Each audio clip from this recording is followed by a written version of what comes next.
Bonjour à tous, Denis Lalmière pour Cinémaniacs. Aujourd'hui, je vous donne mon opinion sur le film No Time to Die, le 25e film de James Bond, l'agent 007, créé par Ian Fleming. En français, c'est Mourir peut attendre, qui est au cinéma depuis le 8 octobre.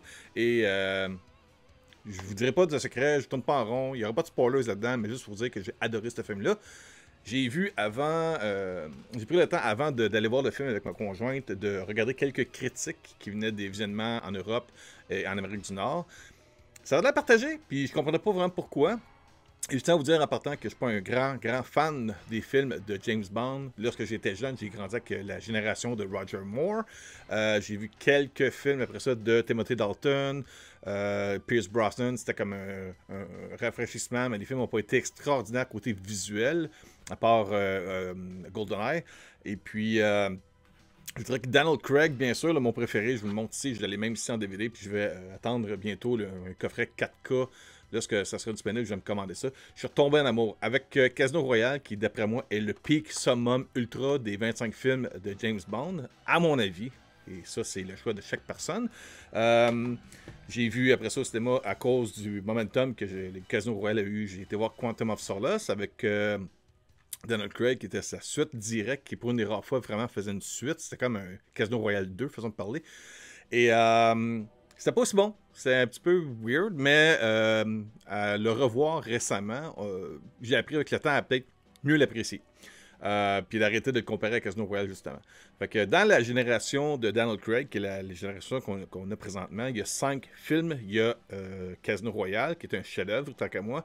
Il y a Quantum of Solace, Skyfall, Spectre et No Time to Die. Si je vous donne vite un ordre, vous allez comprendre un peu mon niveau d'appréciation par rapport au film de Daniel Craig. Je dirais qu'en première position, ça reste Casino Royale. C'est le mec plus ultra. C'est le Jason Bourne de l'univers de l'espionnage du MI6. Et côté action, ça n'arrête pas. L'histoire est intense. Le jeu d'acteur de Daniel Craig là-dedans est perçant, c'est hyper écran, c'est incroyable. Les acteurs de soutien là-dedans sont très forts également. Et puis, ça a fait une excellente base pour continuer après ça l'aventure de Daniel Craig dans le personnage de James Bond au travers des 5 films. Même si on voit très bien que ça n'a pas été planifié pour parler de No Time to Die. Là où No Time to Die a réussi tant qu'à moi, c'est là où Lucasfilm a échoué totalement avec The Rise of Skywalker. C'est-à-dire conclure une saga, une histoire qui s'est étalée sur plusieurs films, en donnant des clins d'œil, en fermant des histoires qui avaient été inachevées au travers des 4 autres films précédents de James Bond avec Daniel Craig. Et on a réussi, dans ce film-là, à vraiment bien ficeler compléter l'histoire un peu pour comprendre ce qui s'est passé dans les 4 films précédents, que ce soit des personnages, les Easter eggs, où est-ce qu'on s'en va avec ça. Et c'est une belle conclusion. Quand je dis belle conclusion, c'est par rapport à l'histoire, parce que c'est tragique, c'est puissant comme film à la fin. Puis je m'attendais vraiment pas à ça. Puis j'ai compris en voyant le film à la fin pourquoi que certaines personnes, même en Europe, avaient quitté quelques minutes avant la fin du film. Je pense qu'il y en a qui ont été choqués, bouleversés ou en désaccord totalement avec l'organisation où est-ce que les gens qui ont fait le film ont été. Alors, ça, je peux comprendre. Je suis pas un assez grand fan de James Bond pour être offusqué de ça. C'est pas comme, pour moi, c'est pas mon genre à moi d'être offusqué, ça a été, exemple, Spider-Man 3 avec Tobey Maguire, où est-ce qu'on allait avec l'histoire avec Venom, avec Topher Grace, tout ça, c'était comme, non. Fait que je vais dire souvent à la blague, Spider-Man 3 n'existe pas vraiment. Même si je l'ai chez moi en Blu-ray, c'est qu'il était gratuit avec l'achat d'une PlayStation 3. Sans ça, j'aurais jamais eu ce film-là dans ma bibliothèque de films en média physique. Ou un autre film qui, pour moi, n'existe pas, c'était offusqué, c'était apparemment qu'il y a un 3e film de Christopher Nolan dans l'univers de Batman. Moi, j'ai des témoins même où est-ce qu'on était dans une convention à Montréal en tant qu'exposant. Et les gens de Warner Bros. Nous avaient donné plusieurs copies de Dark Knight Rise à donner en cadeau. Et lorsque les jeunes arrivaient, parce qu'on leur disait « Hey, t'es habillé en personnage de Batman, viens, je te donne un cadeau. » Puis là, on leur montrait le Blu-ray de Dark Knight Rise. Les jeunes prenaient la copie et faisaient « Ah non, c'est bon, c'est correct. » J'étais pogné avec, les gens, même gratuit, ils le voulaient pas. Fait que ça c'est mon genre d'obfuscation à moi. T'sais, pour moi, il y a Batman Begins et The Dark Knight, c'est tout. That's it. Et c'est peut-être ça qui est arrivé aussi avec No Time to Die. Il se passe de quoi à la fin? pas de spoilers, mais il se passe de quoi de très important par rapport à la franchise de James Bond.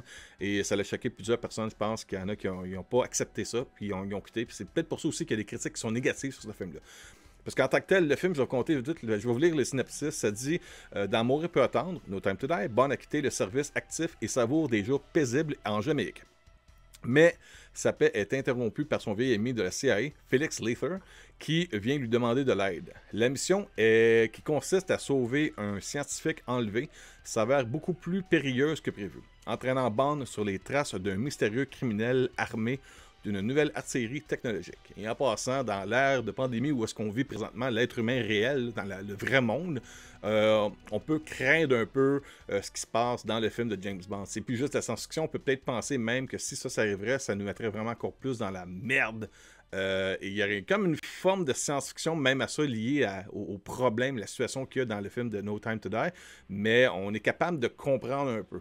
L'autre côté aussi qui est cool, c'est qu'on vient avec des gadgets qui sont vraiment le fun. On va pas dans le style Moonraker, sci-fi, tout ça, sauf que le jet, excusez-moi, ben, il y a un jet là-dedans qui se transforme en sous-marin, mais il y a une façon... tu peux percevoir qu'il y a comme une logique. C'est comme, ah, ok, mais en même temps, ça m'a fait un peu ricaner parce que ça me rappelait lorsque Monsieur Incroyable arrive sur l'île pour combattre les robots. Là, je ne sais plus c'est quoi le nom. Là, le même genre de principe, là, il arrive par avion, puis il tombe en sous-marin, puis il arrive dans la base en dessous de l'île, une base. Ancien genre de silo de missiles, quoi que ce soit, là, transformé en base de vilain. Et puis, ça m'a rappelé ça, mais tout est très comme on se tient au sérieux là-dedans. Et puis, j'ai bien aimé ça. Mais l'autre côté aussi, c'est sa voiture. On la voit dans l'abandon. Ça, c'est pas un spoiler. Là. Il y a des canons rotatifs, le genre d'hélicoptère comme Schwarzenegger aime utiliser dans ses films, qu'on voit sortir des phares avant, puis qui tirent partout à bout portant. Où il y a d'autres aussi d'armes qui sortent de ce véhicule-là, vous allez voir pendant le film. Puis c'est pas... Je pense pas que personne transporte ça vraiment dans sa voiture, mais un James Bond, ça tient debout que s'il l'est, puis on peut croire que ça peut être dans la mesure du possible que des armes qu'il utilise dans le film puissent être conçues et utilisées sur une voiture, d'une certaine façon, en espérant que t'aies pas un accident avec une voiture, un impact physique, où est-ce que ton char va faire boum! Il explose juste parce que t'as craché le pare-choc. Et la voiture aussi, elle était incroyable. Ça a un look très rétro, très début des James Bond avec Sean Connery. Là-dedans, c'est un... juste pour vous dire, le film, c'est un film réalisé par Cary Joji Fukunaga. C'est d'auteur de Neil Purvis et Robert Wade. Il y a Cary Joji Fukunaga qui est là-dedans aussi et Phoebe Water-Bridge. Elle, apparemment, qu'elle est reconnue pour être ce qu'on appelle dans notre jargon de tous les jours une woke, une femme qui va mettre la femme plus en avant de l'homme. J'ai pas vraiment senti ça dans ce film-là. Oui, il y a une autre agente du MI6 qui travaille un peu en parallèle avec James Bond. Il y a des rumeurs qui se sont concrétisées dans le film, mais c'est pour le besoin de l'histoire et à la fin, tout se place dans ce qu'on aime des films de James Bond. Alors ça, il n'y a pas vraiment de problème là-dessus.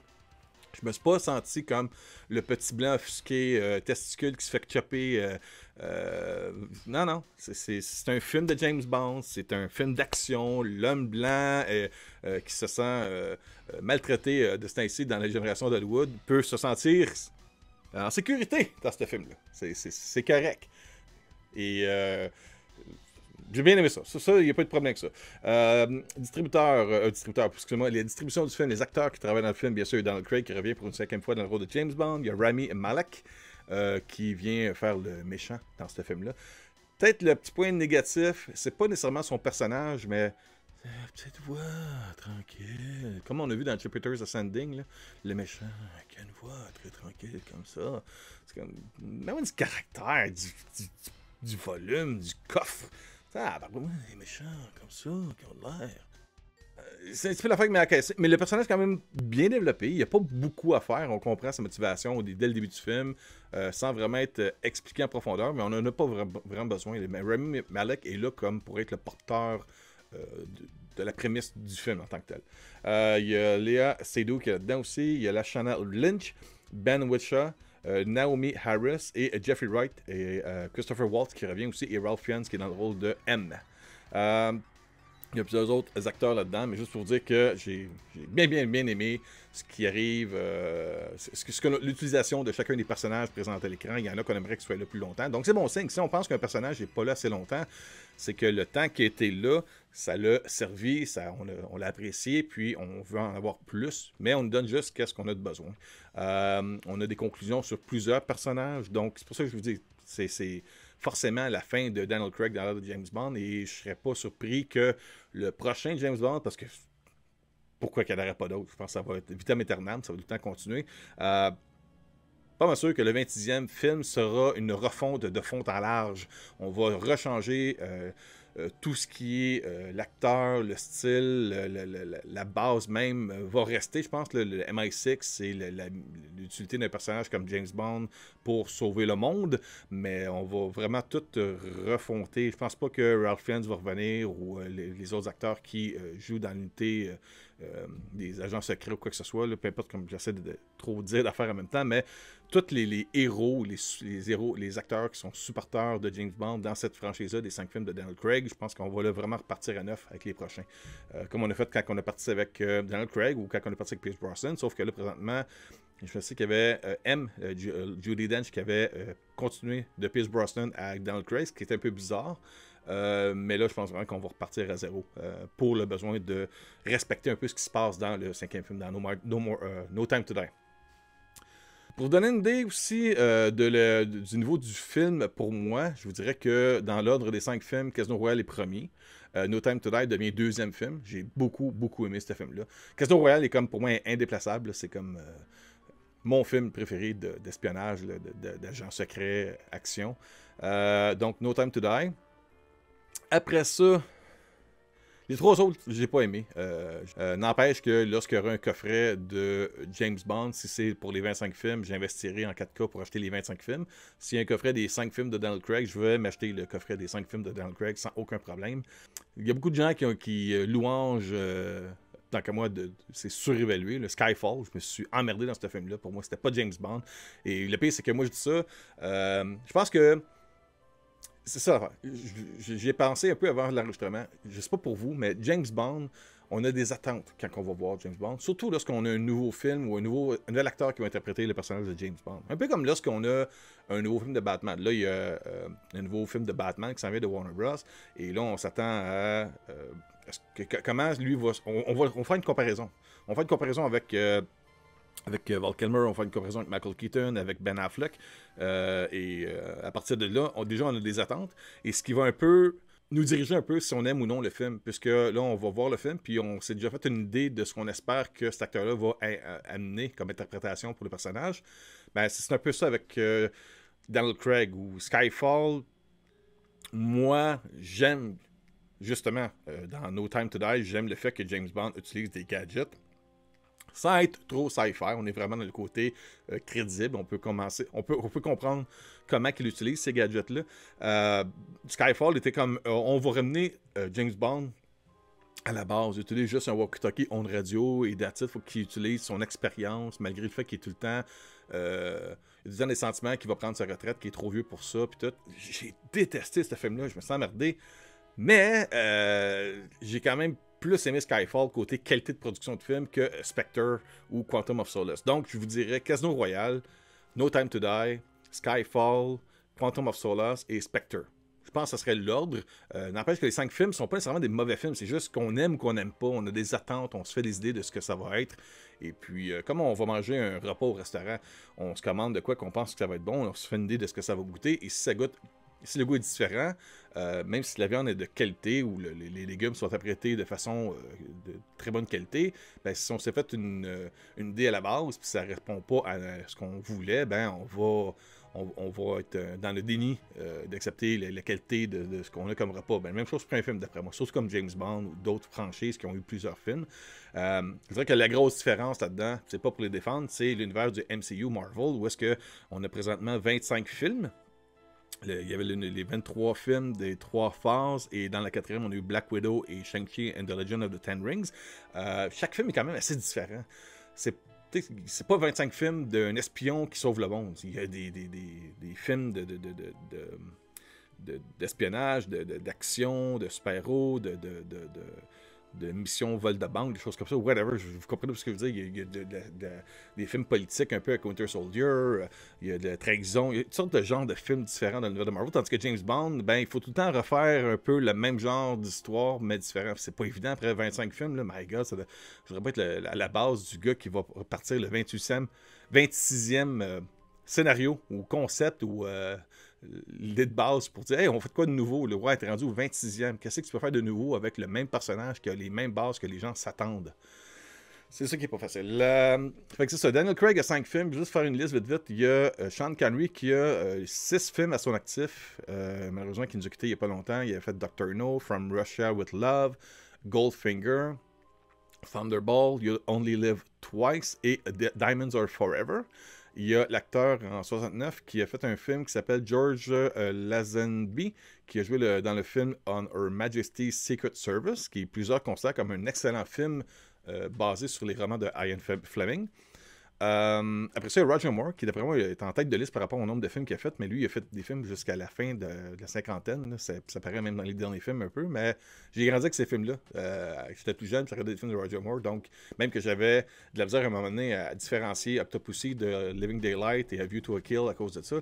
Fait que ces films à lui, Roger Moore, il y a Live and Let Die, The Man with the Golden Gun, The Spy Who Loved Me, Moonraker, For Your Eyes Only, Octopussy et A View to a Kill qui met Christopher Walken comme un méchant qui est à craquer là-dedans. C'est le parfait méchant je pense, des films de James Bond avec Christopher Walken. Qu'est-ce qu'on a aussi?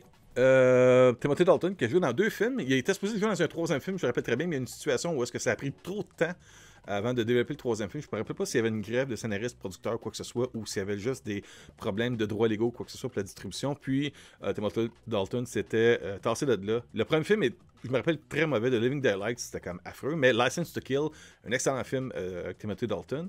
Puis après ça, on a Pierce Brosnan qui a été amené dans la franchise. Il y a eu un bon film, c'est le premier GoldenEye. Le reste, c'est des films où est-ce que, quand tu regardes le visuel, tu fais comme tabarouette, ça a mal vieilli. C'est dans... Les films de Pierce Brosnan, c'est dans les films des années fin 90, début 2000, où est-ce qu'on mettait beaucoup de CGI, mais on n'était pas capable encore de faire le rendering, le visuel pour que ça ait l'air vraiment vrai. À cette époque, vu que c'était nouveau, ça flashait, c'était le fun, mais aujourd'hui, tu regardes ça, c'est comme ça, a mal vieilli, c'est affreux. Fait que GoldenEye, Tomorrow Never Dies, The World Is Not Enough, Die Another Day. Ça, c'est les films de Pierce Brosnan. Il y en a 1, 2, 3, 4 films. Et il y en a 1 sur 4 qui est bon. Les autres, c'est des films qui ont très mal vieilli, tant qu'à moi. Puis Daniel Craig qui a fait Casino Royale, qui a reparti ça en flèche. Plusieurs personnes de comparer à l'univers des Jason Bourne. Oui, c'est sûr, mais maintenant, tu peux vraiment comprendre où est-ce qu'ils ont été avec les 5 films de Daniel Craig, avec Casino Royale, Quantum of Solace, Skyfall, Spectre, No Time to Die. Là-dessus, je vous dis, allez voir ça au cinéma, ça vaut vraiment la peine. Allez voir ça en gang. Si vous êtes des fans de James Bond, je ne sais pas si vous allez être déçus de ce qui se passe à la fin du film, si vous allez apprécier le dénouement, si vous allez comprendre un peu vraiment ce que les gens en arrière de ça qui ont travaillé sur le film ont voulu laisser comme héritage à l'univers de James Bond. Et puis, c'est ça, moi je vous le recommande fortement, j'ai beaucoup aimé ce film-là. En même temps, je suis pas le hardcore fan de l'univers de 007, mais... c'est la beauté, je pense, que j'ai eue avec No Time to Die, c'est que ça m'a redonné le goût de revoir beaucoup de films de James Bond. Peut-être pas les 25 films, mais ça m'a donné le goût d'investir pour d'acheter un coffret, de prendre le temps peut-être après ça de regarder un film après l'autre, puis de pouvoir différencier les acteurs, l'univers, la période où ces films-là ont été faits. Fait que c'est ça c'est mon opinion sur No Time to Die. Je vous dis merci beaucoup, passez une excellente journée, une bonne semaine, et bon film!